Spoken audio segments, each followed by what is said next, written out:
Sir, अगर हम seventh पे कमीशन को देखें तो कौन सी ऐसी गड़बड़ियां आपको लगती हैं या कौन सी ऐसी समस्याएं लगती हैं जिन पर प्रायोरिटी पे काम होना चाहिए?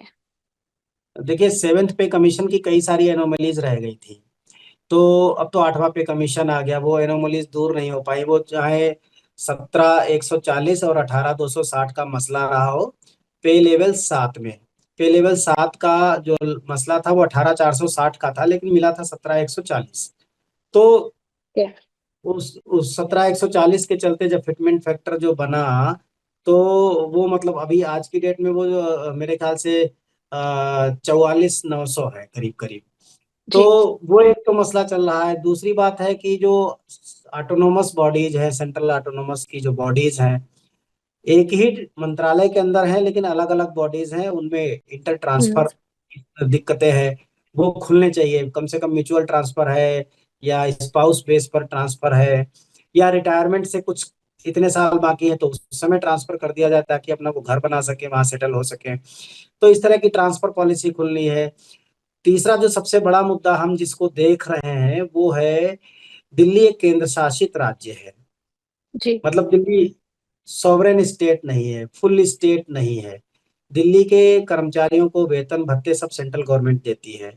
दिल्ली सरकार के हम्म। जो पेंशनर हैं उनकी पेंशन भी सेंट्रल गवर्नमेंट कंसोलिडेटेड फंड से आती है, भारत सरकार से आती है। दिल्ली सरकार के जितने भी मुलाजिम हैं उनके नियम कायदे कानून सब सेंट्रल गवर्नमेंट तय करती है। लेकिन टर्म्स ऑफ रेफरेंसेस बनाने की बात हो, या पे कमीशन के साथ डेलीगेशन जब बैठ करके बातें करते हैं तो वो बातें हों, तो उसमें उनको सेंट्रल गवर्नमेंट के बराबरी का जो हम्म। मसला है, वो उनको बराबरी नहीं मिलती है।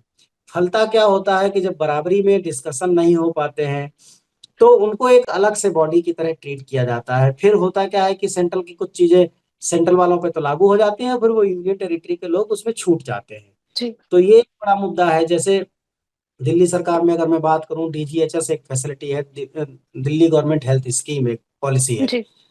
तो दिल्ली में जो हॉस्पिटल्स हैं पैनलाइज्ड है सरकार के, उसमें दिल्ली गवर्नमेंट वाले अपना फ्री ऑफ कास्ट, या जो जो कैशलेस है वो फ्री ऑफ कास्ट लेते हैं, कैशलेस लेते हैं, और जो जो मतलब जो है पेमेंट करके जो सुविधा है वो वैसे लेते हैं। तो अगर रिटायरमेंट के बाद, सपोज दैट कि रिटायरमेंट के बाद उनका कार्ड बनता है, तो उस कर्मचारी से ये पूछना चाहिए कि भाई आप डीजीएचएस लोगे या सीजीएचएस लोगे। तो जो हम्म। वो जिस शहर का रहने वाला है, सपोज दैट कोई आदमी जयपुर का रहने वाला है और वो जी। जयपुर वापस जाना चाहता है दिल्ली में अपनी नौकरी पूरी करने के बाद, तो उसको हम्म। डीजीएचएस की बजाय सीजीएचएस दे दो। वो जबरदस्ती दिल्ली में इस पॉल्यूशन का इतना लोड है दिल्ली पर, वो कुछ कम होगा। इस पॉल्यूशन में उसको रहना नहीं पड़ेगा, बहुत सारी चीजें हैं, वो वहीं अपना ट्रीटमेंट ले लेगा। तो अब बुढ़ापे पर सबसे बड़ी तो सुविधा यही है कि भैया ट्रीटमेंट मिले उसको, और ट्रीटमेंट के लिए वो बाउंड है, क्योंकि ओल्ड एज होने पर सबसे ज्यादा जो जरूरत है वो ट्रीटमेंट के ऊपर है, मेडिकल फैसिलिटीज के ऊपर है। उसकी वजह से लोग दिल्ली भी नहीं छोड़ पाते, तो दिल्ली का तो लोड खत्म होता ही नहीं है। हर साल हजारों लोग रिटायर होते हैं, वो माइग्रेट करना जी। चाहते हैं अपने अपने होम हम्म। टाउन्स को। तो ये भी एक बड़ा मुद्दा है। कुछ और मुद्दे हैं, जैसे पे लेवल 1 2 है, उनकी बेसिक बहुत कम है, तो ऐसा हो कि उनका फिटमेंट फैक्टर थोड़ा अलग रहे, थोड़ा हाई रहे। बाकी जो पे लेवल 6 7 8 9 10 है, इस तरह से उनके पे लेवल पर जो फिटमेंट फैक्टर है उनका उनके अकॉर्डिंग टू हो जाए। प्रमोशन में इंटरचेंज होता है, प्रमोशन को लेकर के कुछ कुछ चीजें हैं। तो ये ऐसे कई मुद्दे हैं। फैमिली यूनिट्स को लेकर के बात है, अभी तक 3 फैमिली यूनिट कंसिडर होती आई हैं।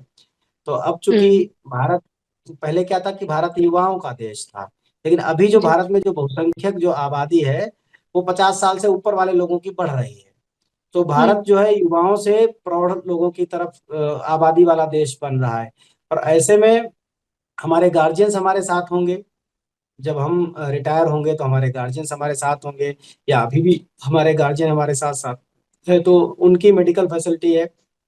कहने का मतलब है कि वो जो फिटमेंट फैक्टर वगैरह बने तो उसमें 3 यूनिट की बजाय उसको 5 यूनिट किया जाना चाहिए। अभी तक क्या था, हस्बैंड वाइफ और 2 बच्चे आधी आधी यूनिट के, तो हम्म। वो 3 यूनिट होती थी। अब इसमें बूढ़े माँ बाप को भी कंसीडर करना चाहिए, ताकि ये 3 यूनिट से बढ़कर के 5 यूनिट हो। मतलब 0.6% का, ऐसे कह लीजिए कि 60% का इजाफा हम यहाँ से चाहते हैं कैलोरी सिस्टम पे, ताकि हमारी कैलोरी कंजम्पशन 60% बढ़े। और 60% कैलोरी कंजम्पशन बढ़ने से वो फिटमेंट फैक्टर में भी उसका योगदान हो। ओके, अगर मैं आपसे पूछूं कि परफेक्ट फिटमेंट फैक्टर सरकारी संगठनों की तरफ से, सॉरी, कर्मचारी संगठनों की तरफ से जो सजेस्ट किया जाए तो वो क्या होगा?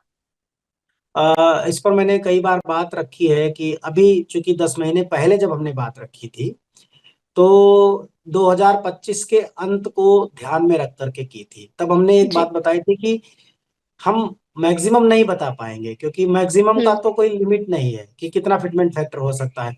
लेकिन हाँ, हम ये बता सकते हैं कि इससे नीचे नहीं जा सकता। इससे नीचे जाने का हम्म। मतलब है कि जो सैलरी मिल रही है उसको भी, उससे भी कम करना।